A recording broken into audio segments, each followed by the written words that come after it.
Здравствуйте, добродојавте во третата епизода од новата сезона на Мистериозните папки. Денес ќе дискутираме за бизарното бегство од дома на фамилијата Трамп. Што поѓаволите ги натера да се пуштат во еден таков пат?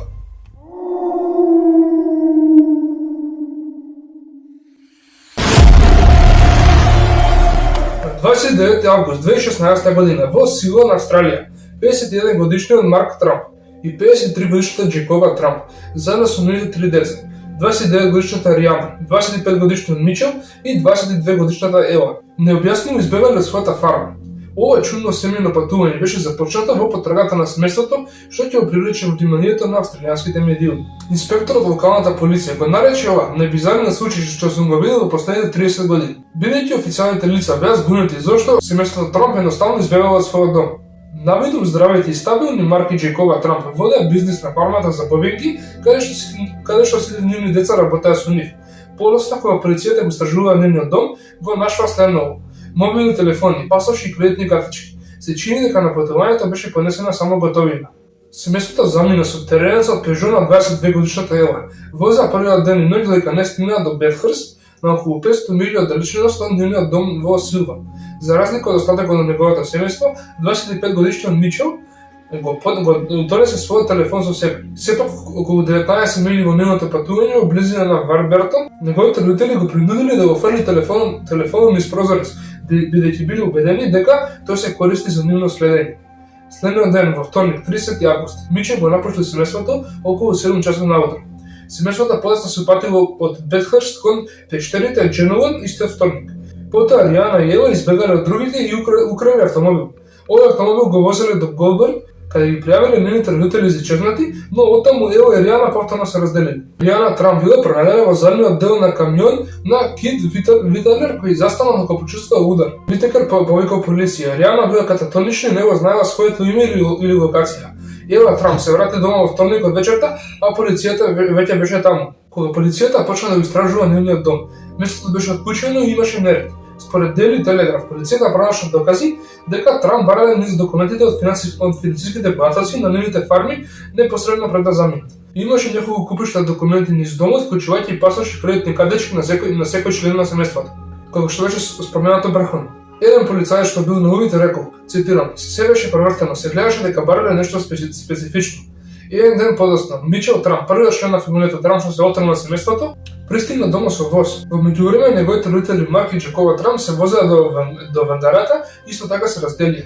Джекоба се упати кон север, додека Марк остана во Вангарата, каде што се верува дека е поврзан со случај кога млад пар бил застанат од автомобил кој бил иста марка и боја како оној на Марк. Младиот човек рекол, цитирам: "Едва може да ги видам неговите фарови, бидејќи тој беше многу близко до мојот автомобил." Тие тврдат дека на крајот Марк Трамп излегол од автомобилот и се стрчал кон нив, но тој застанал на сред пат и бизарно се загледал во нив. Потоа се упатил кон паркот Мериго и исчезнал. Полицијата го пребарала паркот, но никој не бил пронајден. Автомобилот на Марк се уште ги имаше клучевите внатре. Во видео пронајден Марк Трамп, полицијата го истражуваше мотелот Милерс Котич во Вангарата, каде беше провалена некоја соба. Тие верува дека тој може би останал таму цела ноќ. Во четвртокот на 1 септември, господјата Трамп стигнала во градот Јас и се обидела да резервира мотел во градот. Наводно некој граѓанин ни помогнал да ја спроведе во болницата во Јас, каде вработените во болницата ја препознали и повикале полиција. Во саботата на 3 септември, 5 денот кога го напушти својот дом, Марк Трамп бил пронајден како талка по автопатот во Вангарата во околу 17:50 часот. Тој веднаш бил сослушан во полиција и му се дава проценка за менталното здравје. Тој помина 5 часа во станицата пред да биде пуштен и на излегување и покажа среден прст на новинарите кои чекаа. Сепак Марк подоцна јавно ќе извини за, цитирам, "повредата и загриженоста предизвикана од овие настани." Следниот ден Мичел и Ела се појавија пред медиумите заблагодарувајќи се на полицијата што го пронашли нивниот татко. Тие не навлегува во деталите за тоа што се случило и суштински наведуваа дека се уште се збунети од сето тоа. Имајќи предвид дека семејството немало историја на ментална болест, исто така и фактот дека инспекторот Марк Најт, кој работа во истрагата, вели дека нема знаци кои покажува дека семејството користело дрога, имало неподмирени долгови или дека биле дел на некои сомнителни организации. Многумина се прашува што го потикнало семејството да избега од својот дом без причина и што го потикнало секој член подоцна да го напушти семејството поединечно откако стигнале на автопатот. Последователно на ова се појавија многу интернет теории кои што шпекулираат за тоа зашто тие избегале од дом. Првата теорија дека Трамповите беа отруени на нивната фарма од токсичен отров, предизвикувајќи ги да имаат бизарни заблуди, но се чини дека нема ништо друго за да ја поддржи оваа теорија освен некои интернет спекулации. Втората теорија тврди дека можеби мафијата била вмешана. Можеби наистина имало некој кој трагал по семејството Трамп, а затоа тие избегале така ненадејно. Имало докази дека целото семејство планирало да избега од државата доколку било потребно. Тие се предмислиле веќе решиле дека е можело да им се следи пасошот. Исто така тие сакале да додат некаде каде што технологијата не можела да ги прати.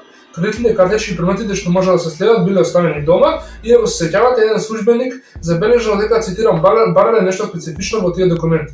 Меѓутоа, ако тие навистина се плашеле за своите животи, малку е чудно што Марк и Джекова Трамп би им дозволиле на своите деца да го напушат автомобилот, откако се оддалечиле од дома.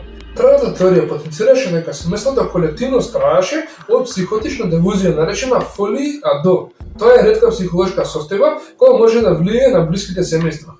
Терминот беше измислен по француски брачен пар, кој почнал да покажува заблуди и параноично однесување.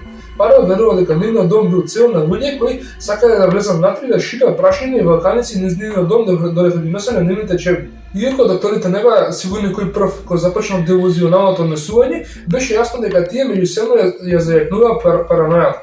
Над 90% случаите на фолија адо биле брачни парови, родители, браќи и сестри.